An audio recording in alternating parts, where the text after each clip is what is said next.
मुख्यमंत्री शिवराज सिंह चौहान ने संसद में प्रस्तुत केंद्रीय बजट 2015-16 को संतुलित, विकास जनोन्मुखी और राज्यों को मजबूत बनाने वाला बजट कहा है। शिवराज सिंह चौहान ने अपनी प्रतिक्रिया में कहा कि राज्यों का अंश 32 से बढ़कर 42% करने से अब राज्यों को अनटाइड फंड अधिक मिलेगा। अभी तक राज्यों पर केंद्र प्रवर्तित योजनाएं थोप दी जाती थी और उनके अंशदान में ही राज्यों की राशि खर्च हो जाती थी। आजादी के बाद पहली बार राज्यों को स्वायत्तता दी गई है, जिससे केंद्र प्रवर्तित योजनाओं का भार कम होगा। राज्य को अपनी प्राथमिकताओं के आधार पर व्यय करने की सुविधा मिलेगी। ये रोजगार पैदा करने वाला बजट है, जॉब क्रिएशन होगा। ये गरीबों के कल्याण का बजट है। ये आर्थिक विकास पर केंद्रित बजट है।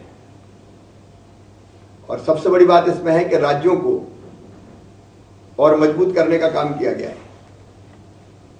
अब राज्यों को केंद्रीय करों का जो हिस्सा कभी 32% हुआ करता था, वो 42% मिला करेगा।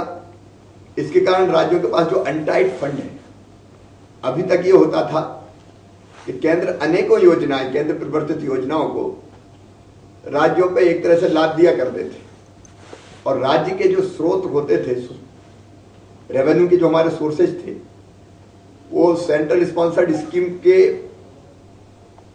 साथ शेयर जो अपना मैचिंग ग्रांट देने में लग जाया करते थे। लेकिन अब अनटाइड फंड हमें मिलेगा।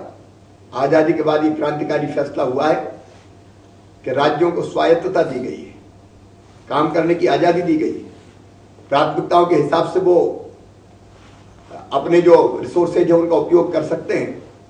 और इसमें से एक बात और साफ झलकती है, प्रधानमंत्री जी ने यह कहा था कि मैं प्रधानमंत्री और मुख्यमंत्रियों की एक टीम बनाना चाहता हूं।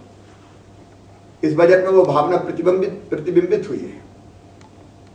इसमें बुजुर्गों का ध्यान रखा गया है, पेंशनर्स का ध्यान रखा गया है। और मैं ये मानता हूं कि काला धन समाप्त करने के लिए जितनी गंभीरता से, काले धन की बात बहुत होती रही है, लेकिन काला धन समाप्त करने के लिए जो गंभीर प्रयास किए गए हैं, इसके पहले कभी वो देखने को नहीं मिले। देश के नौजवानों को और किसानों को ध्यान में रखकर यह बजट बनाया गया है।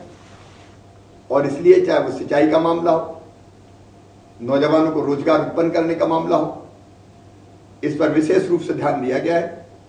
Bureau report EMS TV Bhopal.